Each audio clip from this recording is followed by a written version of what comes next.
It's another episode of Classic. And get your writing caps on. It's time to make some parodies, girls. And when my hands are up like this, we are not talking, okay? We are quiet. The queens team up to make spoof music videos of RuPaul songs. And they've all got us seeing green on the runway. Green screen and green on the runway. And honey, they are giving us a Pearl story arc for the ages. And Jessica Alba is thankfully there to let us know that everything smells really good at the Honest Company. It smells like cream soda. It smelled like creamed corn. It's pure. Forever. Dog. Race chaser. Race chaser. Yeehaw. Race chaser. Race chaser. Yeehaw. Hello. Hello, and welcome back to Race Chaser. Classic. A podcast dedicated to the discussion, dissection, And dissemination of every single episode of RuPaul's RuPaul's Drag Race. Starting from the very beginning. This is the beginning. My name's Alaska. What's yours? Ooh, I'm Willam, but I'm looking at some fine man that's coming in the back door. Oh. He's going to my building or Marco's? Ooh, please come to mine. Come to mine. Come on, knock on my door. Hubba. You You can ring my bell. Ring my bell, Ring my bell eye. Willam, wake up, Willam. Wake up. You're sleepwalking through this podcast. I know that we're over Zoom right now, but I'm going to take this glass of water and... My lashes, I just got them done. I can't get them wet for 10 days. That moment was completely unproduced and completely organic, just so everyone knows. My name's Lakeisha Kiana, and I am head cheerleader, so all you best bitches better be Beaver. Exactly. Oh, That's how my much sense last week's Shakespeare episode made. It was a Shakespeare clown car, and they drove it off of a cliff and set it on fire mid free fall. Rue called it the worst wreck in 7 seasons, but Pearl didn't care. She was asleep. Wake up, Pearl. We had iconic lines such as that. On the runway, we saw bearded beauties strut their stuff. Max ended up winning the challenge after comforting Jaden during her breakdown and leading her team to a win with the good Ginger Minjfo. Mel B. Goody Minge. Yeah. Mel B hated Kennedy's beautiful gown, and Rue told the whole lineup she didn't want to hear any goddamn excuses. Yeah, and then really didn't. Jasmine packed her bags before she lip synced, so I think that ship had sailed, and Kennedy won the lip sync battle and got to stay another week. So goodbye, Jush. Goodbye, Jush, and we will see you we'll see you around Los Angeles because she works. Honey, I'll see her on her live. You gotta have a snack with her and roll a blunt with her. I love Jasmine. Exactly. First of all, whore. Panties bra. Panties, bitch. We get a mirror message from Jasmine that says, "Best of luck, ladies. Love, J. Masters." That's her author name. Mm-hmm. She writes novels. J. Masters. Fame said some nasty things. She said, Jasmine was just a bad seed in the bunch. No one wants to pop the corn and feed the children. Let me pop this bunion and have the children feasting for days. That's Are you kidding me? Who thinks of this shit? That's disgusting. Like, you can tell Fame ain't been in a drag dressing room because some of the things that make sense to us don't make sense to you if you ain't been in a drag dressing room for, the good part of your life. Kennedy has. So there's phrases that make sense that don't make sense otherwise. Like... Yeah, Miss Fame is also really funny. She's great. And she loves to carry on and go on a bit. And clearly she's in the interview chair and the interviewer was chuckling and laughing and getting her to keep going. That's what I think was going on with this because she was really taking it. Maybe corns and bunions do have some antioxidant, amniotic fluid properties where they might be good for feeding people. It's like stem cells. Yeah, exactly. Yeah. Did you see of Mice and Men at the end where they feed each other through the breast? You get to feed each other through the bunion. Honey, you didn't. I didn't take college lit, but I heard grilled bunions. Yeah. Caramelized bunions. I hate you. Yeah. That's disgusting. Pearl says that she has fun when she's in drag, which is something I do every time I'm like a little tired. I'm like, guess what? You get to color for the next hour. It's on your face, but you get to do it. So I always find a way to have fun with it. And Pearl says she has fun when she's in drag too. It's just that she has bedroom eyes. You know, she's got hooded eyes. She wears a lot of liner. And yeah, and I like her alluring bedroom eyes. But Ginger Minge, who is taking on the role of the perfect narrator of this season, she's like, Pearl needs to wake up because if she doesn't, she's gonna go home. She's really good at being. She can put the whole sentence in a very succinct like phrase and get the story moving. Yeah, very soundbite. Soundbite Sally. The video message the next day says, "Hey ladies, to become America's next drag superstar, you ladies, to become America's next drag superstar, you need to rock out with your schlock out. Cause honey, no queen is unspookable. Take it from me, I am RuPaul, the elusive chanteuse." Oh, what could it mean? It means they'll be only shot from their left-hand sides. Honey, that's fine. I love that. For this week's your best side is when you've left. Maxine Challenge, the queens will be making music video parodies in 3 teams. They will be writing lyrics, recording vocals, and shooting their own punny or die music videos. And they'll be parodying one of RuPaul's all-time favorite artists, RuPaul. Me. I love when RuPaul just says, me. So funny, so good. I'm seeing a lot of similarities between season 7 and my career. Your life? Honestly. This is your life. Willam Belli, this is your life. First, there was the airline thing. I did a literal gay airline movie with RuPaul. Okay. Then there's the bearded challenge. I had a beard. Okay. Then there's the parody challenge. I mean, the 2 most successful parodies out of any the 2 most successful Drag Race music videos, the most views, are both mine. And out of the top 5, and not even Drag Race, just drag parody songs. Probably, yeah, but I don't want to go so far as to make an assumption that I can't back up because I like to be fact light. You do.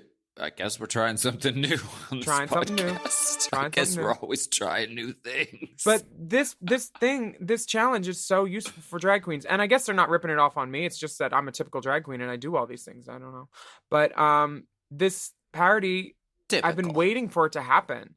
Like, this is something drag queens do. We make funny songs. Yes, it's the reason I started drag. Like, I saw Lady Bunny when I was like 10 or 11, and I was like, oh, I could do that. You know? Right. This is one of the most classic. It's been around forever. Taking a very popular song and bastardizing it, ruining it by changing the words to being about the 3 P's: piss, poop, and penis. Yeah, done. That's my catalog. Yeah, that's the rule. The good thing about this challenge is they let the girls divide up the teams themselves, so we can really see where everybody's feelings really lie. Because there's a lot of, oh wait, somebody grabs onto somebody, and then the girl's like, no, I'm going over here. That's on UK. Oh, it was lovely. Hell, I want to be on your team. No, I'm gonna go over here. So good. Got so her. The team shakeout is Ginger, Kasha Davis, Candy Ho, and Kennedy. The Bitter Old Lady Brigade. Then you got Trixie, Katya, Fame, and Pearl. And then Violet, Jaden, and Max. Yes. Are kind of the ones that are thrown together, just like they coagulated together after they didn't have any strong pull towards any of the other teams, it seems like, because Violet is not pleased and is like, great, I've been picked last every time, so what does it matter? I don't care. There is not a feather, neither ostrich or turkey, to be found near her because she's plucked. She is plucked, featherless. Now, have you ever tried writing a song parody? No, normally I just have a nice meal and then I poop, and then whatever letters are similar to the turds, I write a line like that. I'm like, okay, we'll do a G. That looks like a G. Yes, I write a little bit. I In definitely the write. key of G. Yeah.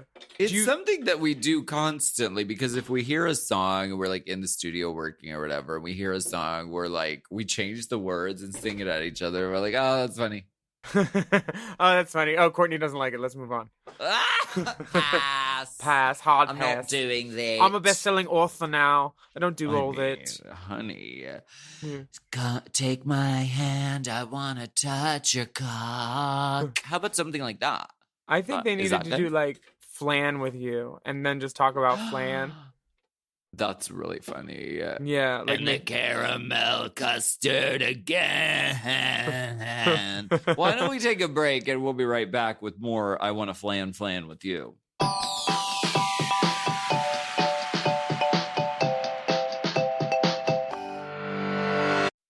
Chime is changing the way people bank. They offer the most rewarding, fee-free banking, and it's built just for you.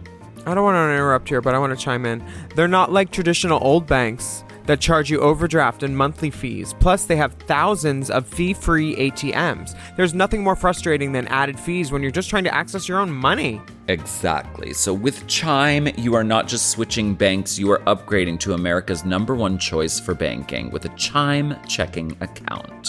And how about some of these benefits? All benefits here, honey. Get 5% cash back on a Chime card in a category of your choice, like gas or groceries. And you get savings that grow faster with 3.75 APY. That's 9 times higher than the national average. And don't forget, they also have Spot Me, which lets you overdraft up to $200 fee-free. We all need to be proactive in our own finances and understand what our money's doing, and banking can be confusing. There's so many hidden fees and policies that are different at each bank, so you have to look out for you, and with Chime you can do that. Yes, God, and don't just settle. Find what works for you and get the perks and benefits that are beneficial to your life. Check out Chime. Honey, I did. I'm a Chime user, and Chime is not just smarter banking, it's the most rewarding way to bank. Join the millions who are already banking fee-free today. Head to chime.com/drag. That is chime.com/drag. It only takes a few minutes to sign up. Chime is a fintech, not a bank. Banking services provided for MyPay and Chime Card provided by Chime Bank Partners. Optional products and services may have fees or charges. Stated annual percentage yield and cashback for Chime Prime only. No minimum balance required. Checking account ranking based on a J.D. Power survey published October 20th, 2025.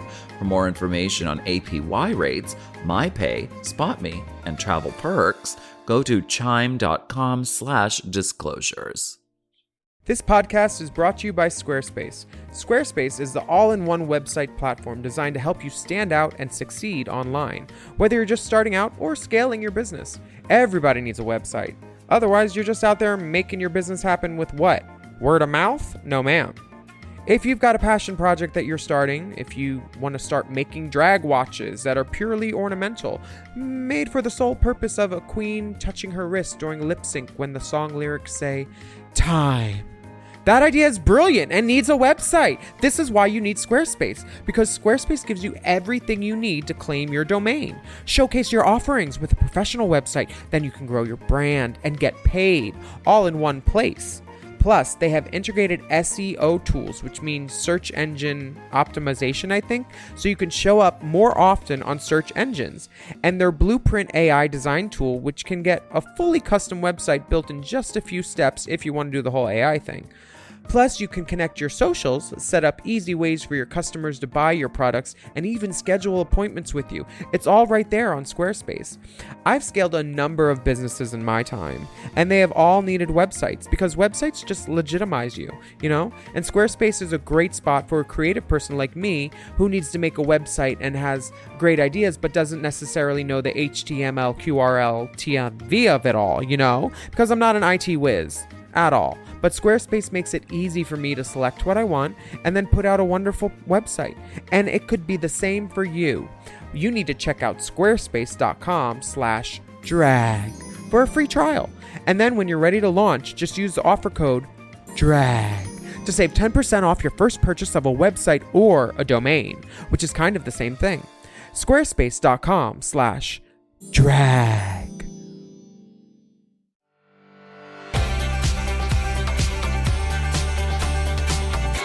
We are back. We get a little bit of a walkthrough with Ms. RuPaul. Oh my gosh, this walkthrough was precious. RuPaul has a healthy serving of nooch for Miss Kasha Davis when she says, "Do any of you have experience writing song parodies?" I do, actually, I do. Mama Ru. I turned once did Rihanna's song as Suburbia. Suburban. No, she did she didn't do Disturbia as Suburban Lady. She did S&M. S&M. Yeah. I did both. You're wonderful. You're really wonderful. You're a treat. Bitch, listen, I was in the UK the other week, high off my skirt on mushrooms, and I was in a club. Off your skirt. And they played S&M and they played the video, and I'm like, I'm in that. And then like one song passed, and then the Power song came on, and then we're all in that. So I'm like, I'm in this too.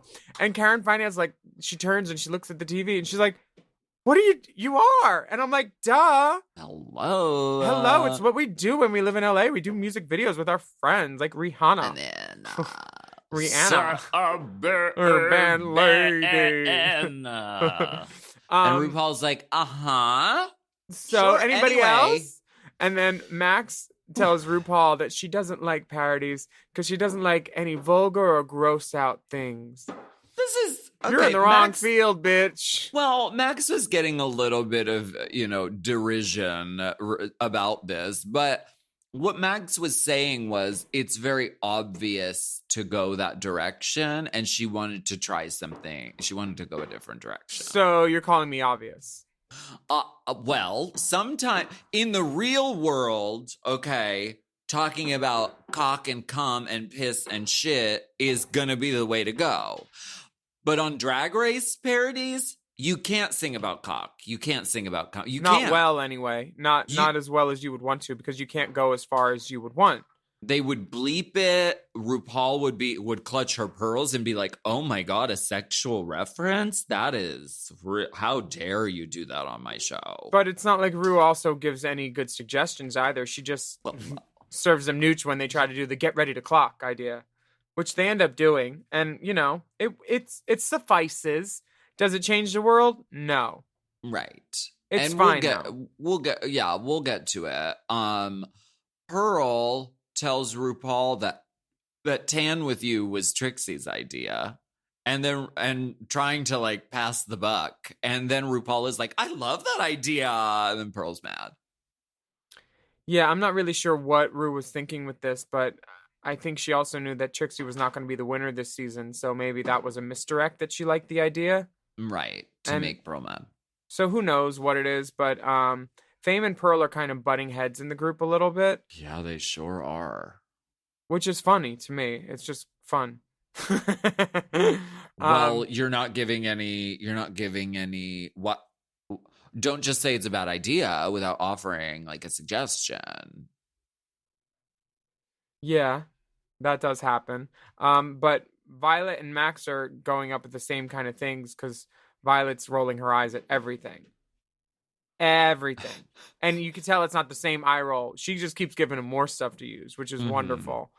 I think the best way to go with a parody thing is just, stroke the ego of the lady whose name is on the show. Because, Yeah, always gonna work. It's a love letter to RuPaul. It's a challenge Ginger's about group. RuPaul. Yeah, it's all RuPaul's music and it's RuPaul's show. So I think that's a good way to go. The divas go into the recording studio set with Lucian Biane. Honey, Lucian's back, baby. Lucian makes lots of tender comments to everybody. Lucian has had it with everyone. What privilege. Lucian has no time for any of these girls. Katya's doing a character voice. She's like, "I'm gonna do it as like a drunk skank." She's wearing that pushback wig in her head with the cigarette dangling. That's the character she's giving it to. It's Trish, yeah. Trish Boots, yeah, for sure. Trish Boots. Fame is trying to find her note, and maybe this was just one take where she's like, maybe she was trying to find a harmony. Who knows? Turn and burn and tender Burning you. No, with you. Is that better? Is that okay? They made her look like Boo Boo the non-singing fool in this Right. edit. And then later in Untucked at one point, she's like, so you guys really thought I did well at the challenge, right? You thought I was supreme. I sailed high. She did sound good. I mean, she has a sounded fine. serviceable voice, Yeah, and she she sounded sounded great. fine. Like you're gonna have some clunker notes in the studio, and if that's what they choose to show, then they can paint the picture of you being a piece of shit as a singer. But she actually sounds pretty good. But to say in Untucked, you guys thought I did good, right? You She's guys thought I writing her was own strong in this story. challenge, right? She's writing her Say it to own the tale. camera. She said, this tale won't be as old as time. This tale will be new. So Trixie, can you sing it up the octave? No, I Mm. don't have it. I don't No, have it. I don't have it in there. I'll be nominated for a Grammy this year, but I don't have it in me. Right. And then Do I have it in me? some of the girls are admittedly new. They're like, I've never done this. I don't know. Right. And you know, being in a studio atmosphere can be a little off-putting, especially when all the wires aren't plugged in and it's not even a real studio. You know? It Season is 7. it's the pressure is on and everyone is To sitting plug there. in the equipment. Yeah, the pressure is on. Plug it in, bitch. Everyone is sitting there looking at you like you have your lines in front of you, but like if even if you are familiar with being in a studio, I've said it so many times, but it is hard to be in a studio and do it. It's harder to be in a studio with drag queens, especially because I know when we've recorded stuff, when one of the group members, and I won't see who, was so irresponsible as to not be familiar with the canon of Kelly Clarkson. Oh. But when some bitch came in and did not know the melody to Lace Front Like This, the other group members just had to sit idly by and ridicule her. How this way. And what a time suck that was. And Pearl is not a singer, and Fame is doing the same thing, given like this armchair quarterback and trying to coach. No, up here, honey. If you go in from here. Yeah, all that. Yeah, totally. No, completely. The next group. Oh wait, no. Violet has some tension with Lucian. Violet, your timing was off. Oh well, I was going off of your you, cue, so I was so going off of you. So maybe that's you your can get it fault. right. Maybe you should do better. Do I have it in me? Do I have it in me? Ginger and Kennedy sound really good. Mrs. Kasha Davis is the love child of Ethel Merman and Paul Lind. But I think she sounds funny. Like she sounds great. Yeah, I think that Ginger and Kennedy are like so funny, and they're probably two of the best when you watch it too. You can already hear their performance in their voice, and then it just Yes. lines up so well. Yes. Wait. Hold on. Everybody stop. Everybody. What was that? What was that line about drag you? What was that? What did you say? Really was a rough spot. Oh. You know, and if I was RuPaul, I mean, to call anything a rough spot that made it past pilot presentation stage, that made it past season 1, past season 2 to 3 seasons, to call that a rough spot, that's a slap in the face. You know, a rough spot is something that, you know, got canceled. It wasn't a good show, Drag You, but AJ calling and the it Queen rough would have been a better if that existed at the time. It's more like that really fits the bill as a rough spot, something that needed exfoliant. I mean, I like AJ and the Queen, but On mute. But I liked AJ and the Queen. I thought it was campy and good. Other than the But- miscasting of the 2 leads, it was great. And thinking it was a comedy when in fact it was a tragedy. But anyway, back in Except the for AJ and the Queen. Well, that it really, really was was a rough spot. Back in the Changed a lot workroom. of lives. In people's lives. It was one of my favorite jobs I've ever done. Team Fame is trying to prepare for their video with some choreo, and there's some major tension between Fame and Pearl. They're just not having it. it's not the vibe. They're not really getting along. They're butting heads. Season of the Two-Face.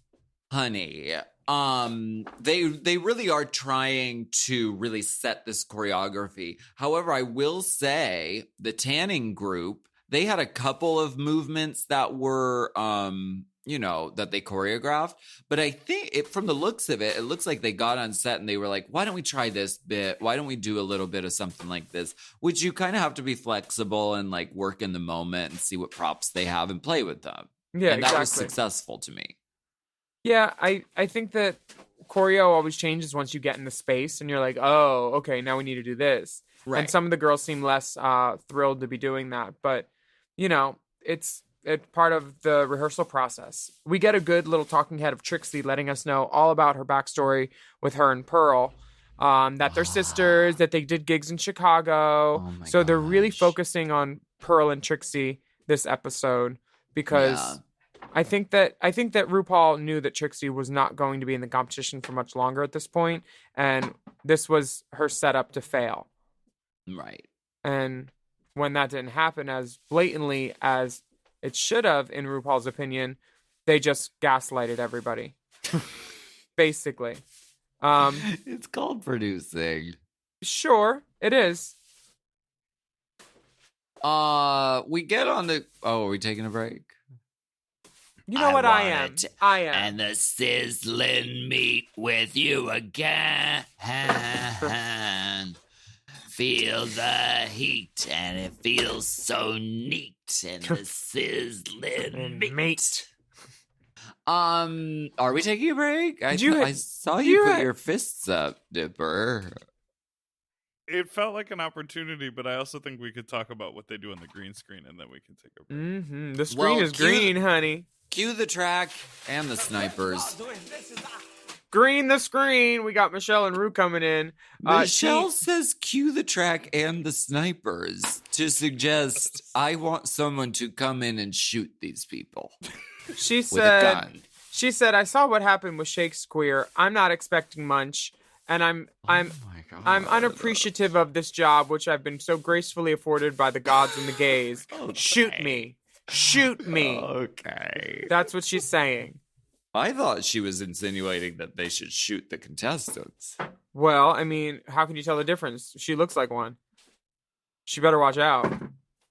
Okay.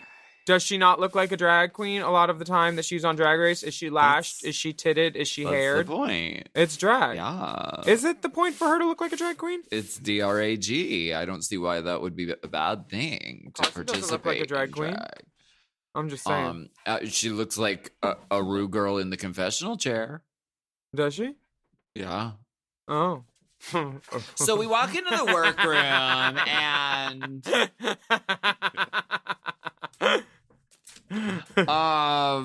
well, is it time for a break now? He's just completely No, on the green gone off the screen. rails. You know what? Cue the sniper. You guys, please remove the cyanide capsules from those lockets Forever Dog gifted you 3 years ago. So this green screen stuff. The first team is Team Jaden, and they're supposed to parody the Sissy That Walk video with Courtney and Bianca and Dor from last season. Yeah. And they're saying that Max is really not giving the full Courtney fantasy, though. And Max says something like, well, it's hard to make Courtney funny, you know? And Courtney knows how to do funny. Does she? Yes. I've seen her do When Mary Brad Poppins. writes it for her, yeah, hey, Brad. She's very well rounded. I thought Now that she has those not her hip pads. Those aren't round at all. Those are slabs, darling. Thin wafers. I can't believe. I guess I was kind of shocked that RuPaul was sort of laughing and really into this group because they were referencing something that happened last season, which sometimes they're like, they give nooch whenever you try to do that. But they were doing a serviceable job here. I think anytime you try to reference something from the show, it's given a pass before it's even declared funny or not because they're happy to have it. They love anything that that pours into the mythology of the show, which is one of the reasons they must love you. You always reference back and you always respect the show and elevate it in a way with your challenges and your ideas. This doesn't, but it's fine. It's like it's fine. them, and it's heavy on the Courtney trash too, where they're like, well, Courtney was very manic in this video. You remember the eyes. And it's like, Courtney was giving you options. She wasn't manic. She was always in control. Yeah, exactly. They are not a fan of Courtney, and you can tell even in this season. Right. And this video parody was way more visual than lyrics heavy, because like get ready to clock. I'm not really sure like what it wasn't that funny lyrically, but it was very interesting visually to see the girls incarnate the final three. Like Jaden as Bianca is fucking priceless. The visual really made it. Adore and Violet like having like cry, like Adore is always crying and stuff. And then I don't know what Courtney's was I like very self-centered. I thought that was funny. But yeah, it definitely relied on the personification of the girls, and Jaden nailed it. Adore was fine. Max was kind of nondescript because Courtney's hard to impersonate if you don't have a bang up Australian accent. Tell me about it. I had a hard time when we did Turnabout Night. Oof. They said, which one are you supposed to be? They put me in this little tiny chicken Marilyn Monroe wig. Couldn't even cover a Q-tip, let alone your skull. I looked like a dog. No, you didn't. You looked like a dingo. That's an Australian dog. I looked like a wild dingo. Okay. Team Ginger. This team has got it together. I mean, they are very professional. Kennedy's really funny. She's giving the Ain't Nobody Got Time for That, which was like a viral character at the time. And it's praising RuPaul. 95% of it is RuPaul praise, so you can't go wrong with that. Right. They love except for the rough spot. And then Team Trixie. Well, Trixie walked off the stage. Where are you going? Where are you going, Trixie? I mean, that if you do this on a Hollywood set, I mean, you will be fired on the spot and you'll never work again. This is, I mean, if you walk 2 feet to the left until you're told to walk back. What about that moment when they were like, do you have choreo or should we roll on the ground? You already talked about that. Yeah, that was great. Should we roll on the ground like rotisserie chickens? Which is a great idea, but it was made to look like she was proposing the most preposterous, horrible thing. But it was like it ended up being really great in the video. Oh, girl. Really was like a rough they're spot. editing a reality show or something. I don't know, Yeah. We're going to take a break and tan with you.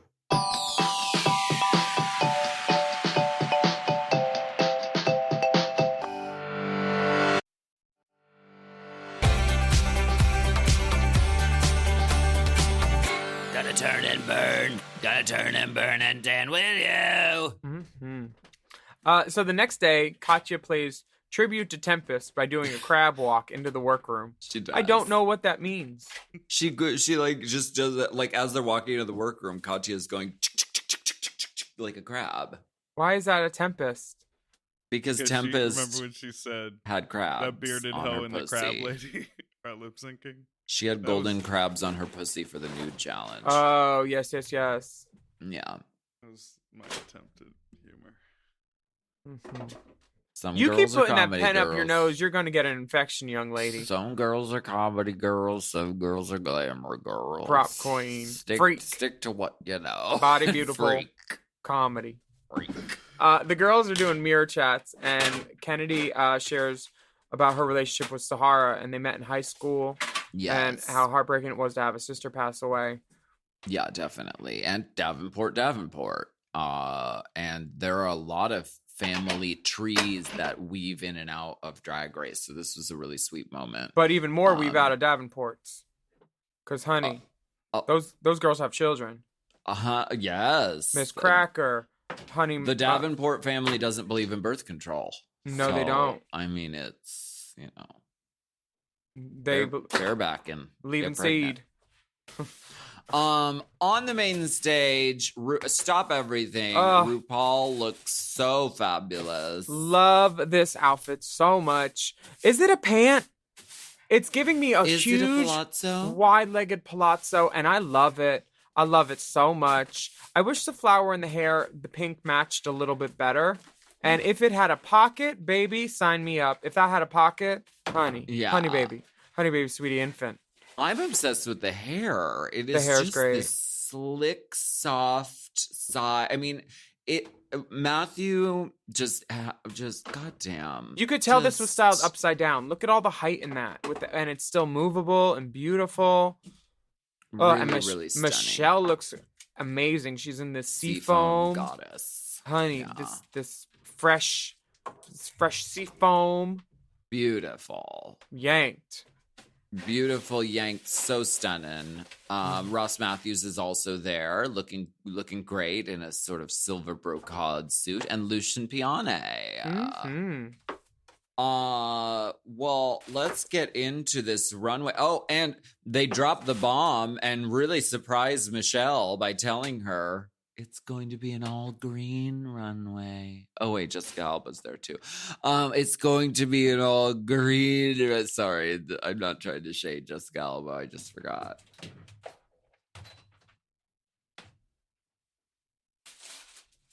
I've never worked with her. I have nothing to say about that. I was trying to go through my IMDb in my head. Guess what? Surprise! It's going to be an all green runway, and Michelle, her jaw drops. She's dressed in seafoam head to toe, but she's completely shocked. Mm-hmm. Yeah. This is, there's a reason she didn't break into the pictures. I think it's campy and funny. Like, It oh, how dare you? Oh my gosh, I hate that color. Let's talk about these runways. Let's. Bring it to the. We got Pearl slithering down the runway first, and she said, "Why wear green when you can be something green?" And she's like giving like this snake thing, and it's well put together. She looks great. It's a leotard and a neck piece with some bulletproof paint. The paint is great. The paint is always just a moment on Pearl, and she looks fabulous. Yeah, I mean, the outfit is nothing, above and beyond, but she does have a concept. She looks cool, and yeah, I like it. We get Miss Fame coming out next in this Garo Sparrow couture looking gorgeousness. She could be from any era and it would work. It's given me like a little bit of 60s, 70s. It's giving me some 90s. It's giving me some like year 3000. She just looks cool and timeless. Lana Turner, old Hollywood, and the green is very unique because it's not just, I'm going to use green sequins. I'm going to use this green, but if you look at it in a certain angle of light, it's like mauve. So it's like chromatic. It's absolutely stunning. I mean, Miss Fame is fucking burning this runway. She looks so good. Blowing kisses. Yeah. She's gowned. Kissy pumped. Christmas Ruru. All of it. Trixie comes out in an outfit which nowadays, I don't know if it would fly as much because it's like a chinoise print, Asian with the fan. She's got a fortune cookie on her head, a takeout box. Now, we've all done this. I had a takeout container on my head when I did the door at a party once in a little Chinese outfit. And I thought, oh, this is gorgeous. I'm paying homage to it. But I don't know if it would fly as much now. Probably not. But she looks great. Yeah. She always likes to tell a story with like a headpiece or something. Like, it reminds me of the Glamazonian Airways jet set kind of thing. Like, she at this time she was like, I'm gonna put something funny on my head that dictates the story I'm trying to tell. I mean, accessories are just another way to further the docket and to show your personality. Yeah, sure. Same with nails. It's just another spot to do drag with. Exactly. So I appreciate it. But Katya doesn't see the use for all of that, and she just comes out gowned and ready to pound. Because she slings out that leg, and she shows it, and then she says, I'm going to walk this way. The hair is done. Yeah. I love this look on Katya. It's clean from head to toe. It's just a dark emerald green and the leg out. And the way she delivers it, she infuses a little bit of humor into it with that leg stomp. Very the Angelina Jolie leg moment. This could have fallen. She looks fucking great. Yeah, this could have fallen flat if it weren't for all the personality. Right. Next up to the runway, we have Max in this vintage Marie Antoinette / Bordello look. Yes. He's wearing Raja's peignets from season 3. Yes. We can see your beignets. Oh, and your chocolate cake look. It's the least green out of everybody on the runway. Yeah. And that's And not Max only because of... yeah. Go ahead. She likes to sometimes you just have to deliver what the prompt fucking says. And it says all green. And she's like, well, I'm going to do some green. And it's not going to be like green. It's going to be like almost green. It's going to be like yellow green. So she's like, it's one of those cases of over-interpreting the theme to the point. What would your green be? I don't know, but I would wear fucking green. I would probably do toxic, like green screen, like the green of the wig behind you. Oh, I'd be Boogie Monster. Boogie Monster. Like boogies. Boogies are green. Yeah. Jaden Dior Fierce, she's green. She's pumping in camouflage. She's got green hair, green AB jewels, green camo. She is the green girl. She is. She's the green girl. And it is green. Every element of this has green in it. Green it's lips, green camouflage. eyes, green on green. Right. The shoe is like a dark green stone. The hair has a green hue to it. So she definitely heard the assignment and she gave it and she looks cute. Mm-hmm. Just Violet comes out looking like a Ziegfeld girl. She's in a blonde 613 lace front. Her sideburns are almost all the way covered. And she just looks so beautiful. Yes.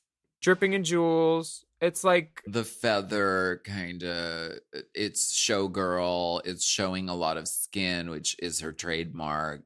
And she looks great. If the skin is show-worthy, show it. And she's beautiful. And it's green. It's fucking green. The crystals in her fucking ass crack are green. The fucking feathers are green. Yellow, red, green. Miss Candy Ho is coming out in green, and she says the concept is more just to have some green and look pretty. Mm-hmm. She's giving green dress, green hair. I think we all have this wig, the blonde and the green. Me and Ganja do, definitely. Nick just bought this wig for Halloween because she did like a Beetlejuice kind of inspired moment. And it's, this blonde ombre with a green tip. Candy Ho started it. Now, gorgeous. I like the gown. Me too. I love the gown. But it's Rebecca Glasscocking. It's just wearing pretty clothes on the runway. Yes, and maybe if the hair was more of an event. Like Kennedy, how Kennedy wore a green gown too, but it was an event because you put your hair up in a updo. Yes, and it took us to a time and a place. Unfortunately, Candy Ho just looks really pretty, which everybody else sort of has like an ankle. Now, Mrs. Costa Davis has the nerve to sing about Drag U being a rough spot, but then coming out looking like the Drag U money girl. What's wrong with this? It's just Carmen and I were already established as the money girls from Drag U. We were the money girl. We were the keeper of the money boa for Carmen. She had the money prize, the boa that was like this, and for season 3, I had the money prize that I was the boa girl. Don't act like you ain't watched Drag U's. We're gonna have to do that for bonus content or something. We should. I would go back, but we have to do it like on drugs. Oh, yeah. Where can we get any of those? I've never tried them. And we can call it Drug You. Yes. And you have to be drugged to watch it and understand it.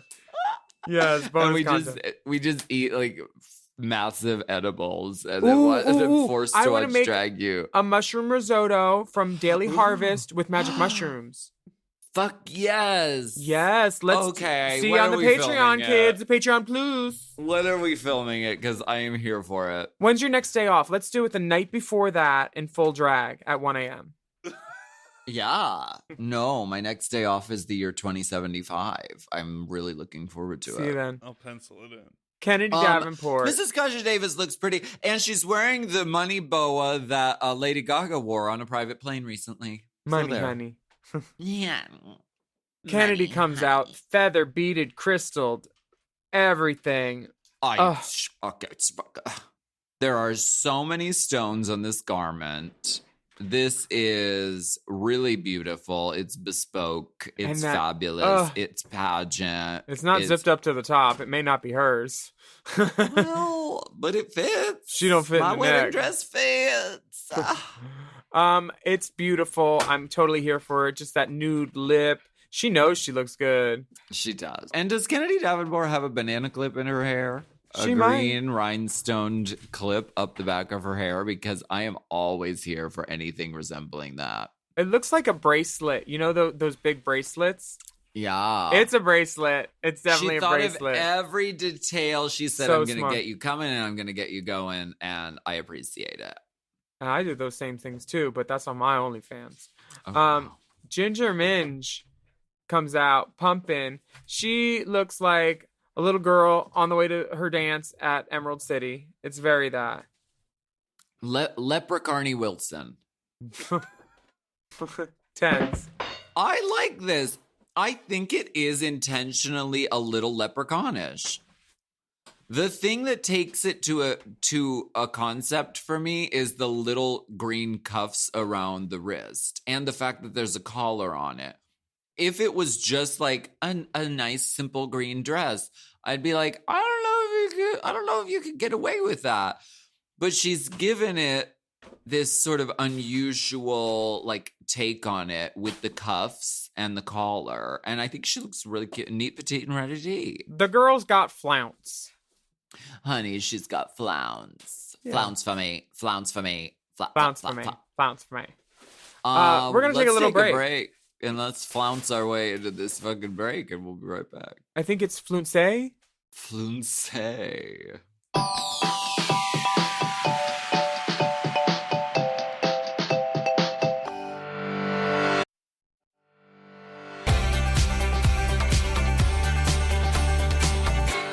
Now, we've got the girls on the chop doing double duty, okay? Chopping And it up. thank goodness. I mean, it is a chop salad over there on the chop. Latrice and Manila are not only covering Drag Race UK in depth, but they were also covering Drag Race Canada. Mhm. So why don't we go chop it up with all the international franchisees with Latrice and Manila? Let's take a listen at what's going on the chop. The chop, chop, chop, chop, chop, chop, chop.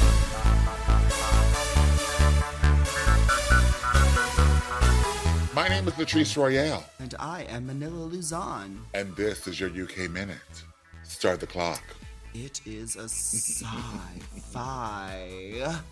episode with our top 4 Doing Bra Wars. Bra Wars. I've been in many fights with my bra, and usually the bra wins. I'm just saying. No, me and my bras. I keep all of my bras. I have the same bra. Like Fully loaded all the Forever. time. Yes. fully loaded, honey. We are good friends. Yes. Well, we have a fabulous runway, a fabulous theme. I'm excited for this episode, so y'all better stay tuned. Oh yes, and there is a surprise elimination-ish thing, kinda. Situation. Yeah.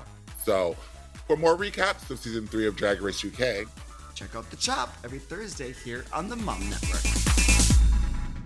You know life is never fair. Throw some glitter in the air. That's from the chop. Never gonna never ringing. It's a good song. The Grammy Museum must have left out that snippet. in their Make them tribute. eat it and gag. Get back on that horse. Horse. Horse. Get back on that horse. These video parodies are No, tell me. Okay, let the judges deem it's an open faced shit sandwich. the the judges deem that "Bitches I Got Paid" is the winner. But which one stands out in the history of drag to you? Tan with You.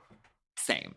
Tan with You is a disaster, and we've all seen a group number that's unrehearsed where we've seen drag queens stepping through in the middle of it going like, what the, wait, no, you were supposed to be over there, and they try to back. So you were on the AAA Girls tour? Oh, it's not just drag. This is a performance. A stupid response from a stupid person. Stupid individual. Yeah. Tan. Well, first of all, I've never heard this RuPaul song "Dance with You," so they were already hindered right there. Like nobody knew this song. Everybody knows "Sissy That Walk," Right. and "Let the Music Play" is more well known than "Dance with You." That's true. It shouldn't be That's called true. "Dance with You" if it's a RuPaul song. It should be called "Sidestep and a Shimmy with You," Okay. because she don't dance. Everybody else does that around her.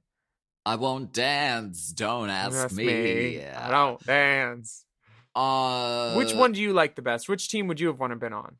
To me, I think Tan with You has the most lasting, long-lasting longevity in the world of drag because it's weird and it's funny and it's bad sort of intentionally.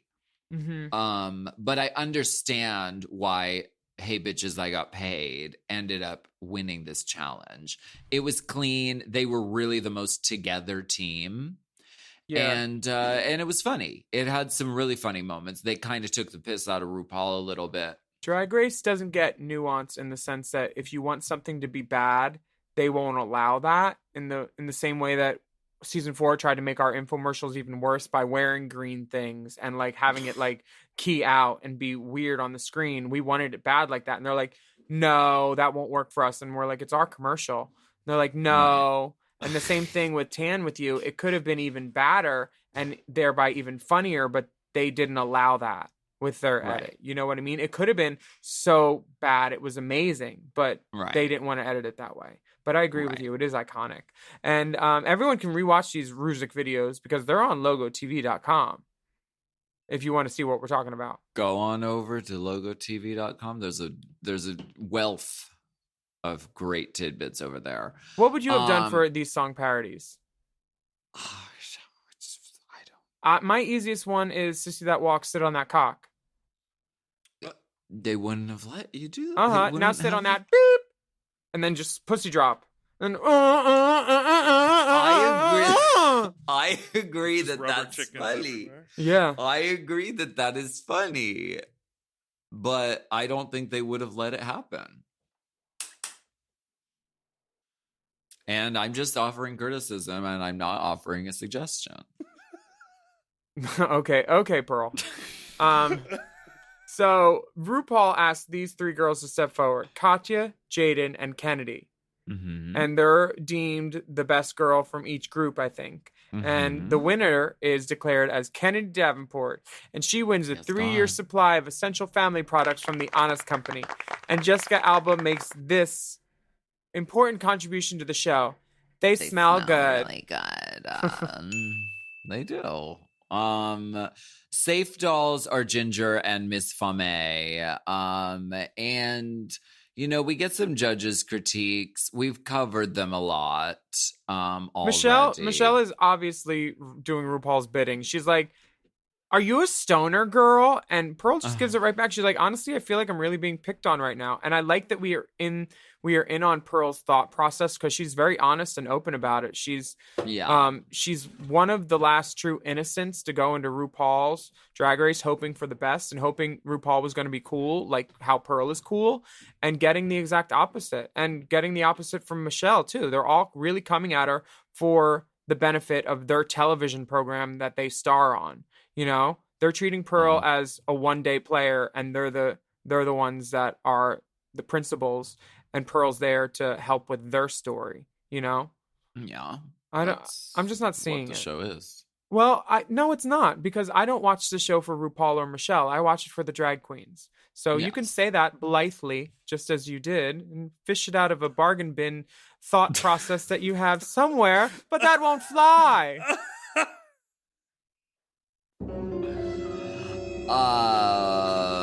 Yeah. What about Trixie, darling? Well, So upsetting. they're saying that she's not really standing out. It's really wild to go back and watch this and to see how this episode ends up. Pearl and Trixie are, of course, put into the bottom together. They have a history together. They're sisters. And it's really shocking to see that Trixie goes home. This gaslighting, when they say she's not standing out enough, and she was one of the best in her group, and she came up with the concept, and it was funny. That's true. But, you know, when your audition tape is so hilarious, and then you're not living up to your audition tape, Right. that's when they're like, okay, girl. And the she was really young. I just don't think it was her time. the writing was on the wall with this for sure. And Michelle is the executioner in Max's case too this week, because she says, I want more green. And I want you to do a look without the gray hair. Careful. Don't do it, Maxine. What did you think of the lip sync? Dreaming by Blondie. I thought that Trixie killed it, honestly, and this was a clear choice of, and this is on the podcast where RuPaul and Michelle bash Pearl, where they say that, oh, I put on my producer hat and I knew that Pearl would be good and we were going to keep her. She's a cute boy, all that stuff. They saw Trixie as expendable. They dismissed her talent. They let her go in clear choice of story instead of finding America's Next Drag Superstar. You know? The show has always been about finding a winner that suits them, not about an actual talent search. Well, and I think that there were other, not to shit on anybody else, but I'll do think that. there were other queens that might have possibly could Done have been worse. more in the bottom than Oh. Trixie. For certain, I did not think Trixie was in the bottom at all. Trixie was serviceable in the challenge, and she I came thought Max up with was going to be in the theme. bottom. I thought it was going to be Max, and I thought it was going to be Pearl. Right. But, you know, Well, it's a TV show. it's a TV and show, and we can't be mad about it, but we can talk about it. And just because we talk about it doesn't mean we're butthurt or bitter. That's me on season 4. I'm bitter about the Bitter Old Lady Brigade. that. Honey. But I have a feeling we haven't seen the last of Trixie. But watching this lip sync, I mean, it is two very different interpretations. Trixie is really acting out every single sort of line of the song, and Pearl is vibing. Mhm. And I guess it's just an interpretation of which you're more in the mood for. Yeah, and I mean it suited the producers bidding at the time. We can't really talk about this and try to make it make sense because it doesn't. But it does make for great story because people love an underdog, and Trixie came back as one later and then won. Exactly. So good on her. Go stay at her motel. It's down the street from my house. And then Did you watch Untucked? I did catch Untucked. It was nice to see Kennedy and the girls that were safe just kikiing, because the girls that were safe are a good group of girls that weren't there to cause trauma or drama. They were just there to do drag and to none of their storylines depended on anybody else really, and they all had their own little journey. And it was nice to see an Untucked where it wasn't like waiting for the other shoe to drop. You know what I mean? Right. It didn't feel like that. It wasn't like season 6 Untucked. The girls have a deep conversation about padding. Now, I know you'll never go on stage without pads. I know that you would sooner eat your own hat. I'm eating my hair literally right now. I was chewing off a split end. Do tits count as padding? Because those are padding. Sure. Yes. Well, then, I mean, eat your words, bitch. Eat your words. I think that they're talking about hip pads, which this is something that but I mean also tit padding is something that ebbs and flows in the world of drag. Some girls don't wear tits at all. Candor and ebb flows. And some girls wear hip pads and no tits. Some girls wear tits and no hip pads. Sometimes it's a regional thing. Sometimes it's a generational drag thing.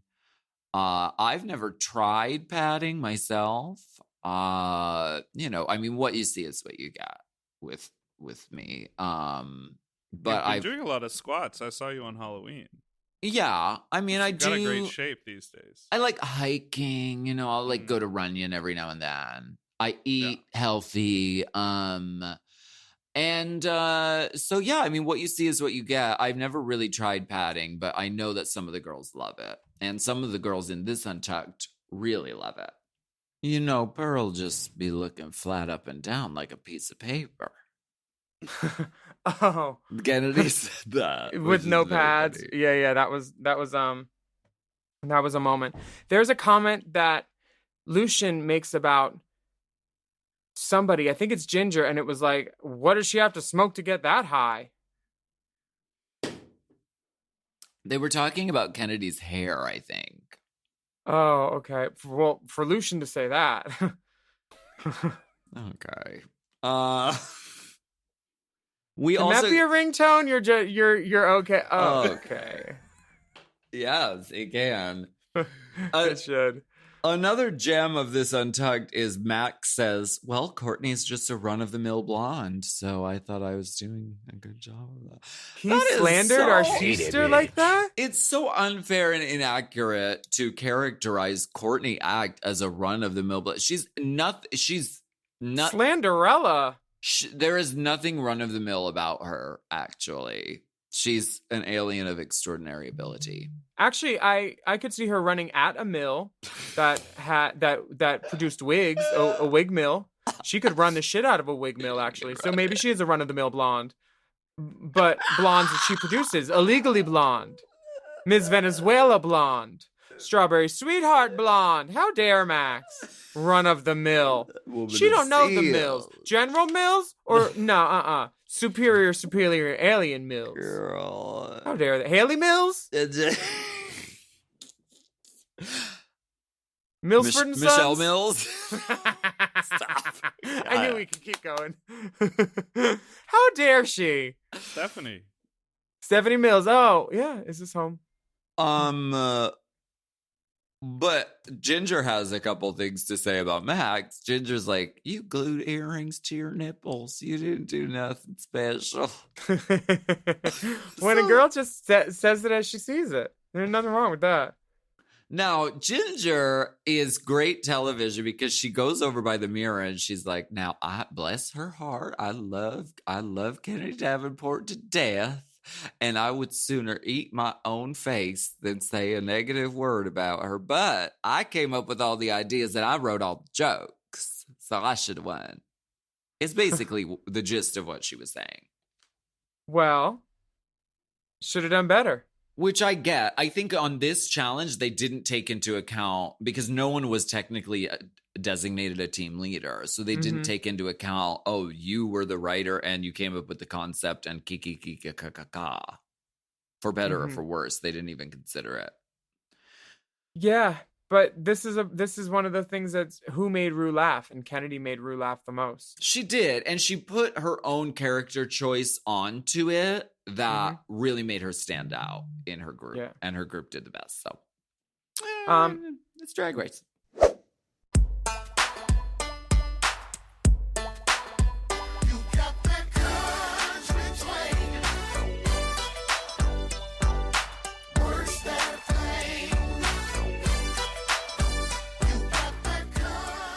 Part of the Bitter Old Lady Brigade made me question, because you're younger than all of us. You're like 34, aren't you? I'm 37. Yeah. How did you get lumped in with the Bitter Old Lady Brigades when you and Fame and Katya were all like the same age? Well, it was more of like an old school drag versus new school like mentality. But it never was that serious in person. And I just remember one day we were sitting around and they came up to us and they were like, "Is there a name for your group? Is it like your group versus their group?" And we were like, Yup. It's not really our group versus their group. Like, we're all getting along. We're all fine. What if we call you stealing Heather's wigs from her. too? Right. Alaska Talks 5. So then we got into the confessionals and they're like going at it again. Okay, so is there like a name for your group or like what are you girls? And we're like, I said, "Oh, we're just the Bitter Old Lady Brigade." Like as a joke, never thinking any of this was serious, never thinking it was gonna stick. It just kind of happened, and it wasn't until the season aired that I even realized it was an ongoing theme. Right. Wow. In my head, it was like that day, and then it was done. The production is strong. Good story. Let us milk this nut of all its milk. I blame it on the edit. The one thing that I found really like, I wasn't even upset about it. I mean, because it is what it is, and people, they either identified with us or they didn't. They loved us or they hated us. It was fine. Whatever. I just thought it was kind of disappointing because those stories had already been told, like particularly on season 5. You know, right. I felt like that story and season 3. I mean, look, there's so many where that was an ongoing theme throughout the season. I thought, well, you're taking so many chances on everything else with season 7 being new and different, going a different direction. Why fall back on that? Because it seemed kind of lazy. Right. They're just trying to draw up the arms against the girls that use color spray and the girls that don't use color spray. Really, that's a good felt forehead. That's the line in the sand in the drag community. That's what it is.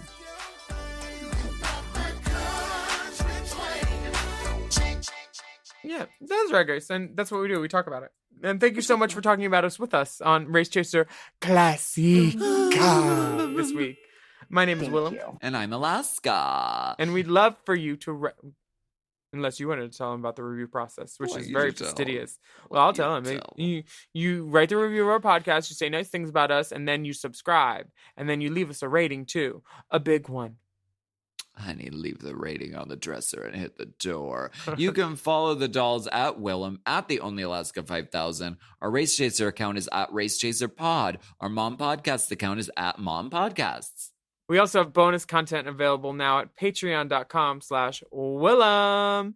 And you can search for the Race Chaser content by searching the hashtag Race Chaser, and Drug You will not be up until 2022. Drug you. Are you ready for drugs? Drug you. It's a methadone. Oh my God. And you can email us anytime at racechaserpodcast@gmail.com. Mm-hmm. We're just a couple of run-of-the-mill blondes. Run-of-the-mill. Wendy's going to call Max. I know it. The people at HarperCollins will be pressed. Heads will roll. Run-of-the-mill. Race Chaser is not endorsed by World of Wonder, Viacom, or any of their subsidiaries. It is intended for entertainment and informational purposes only. RuPaul's Drag Race and all names, pictures, audio, and video clips are registered trademarks and/or copyrights of their respective trademark and/or copyright holders.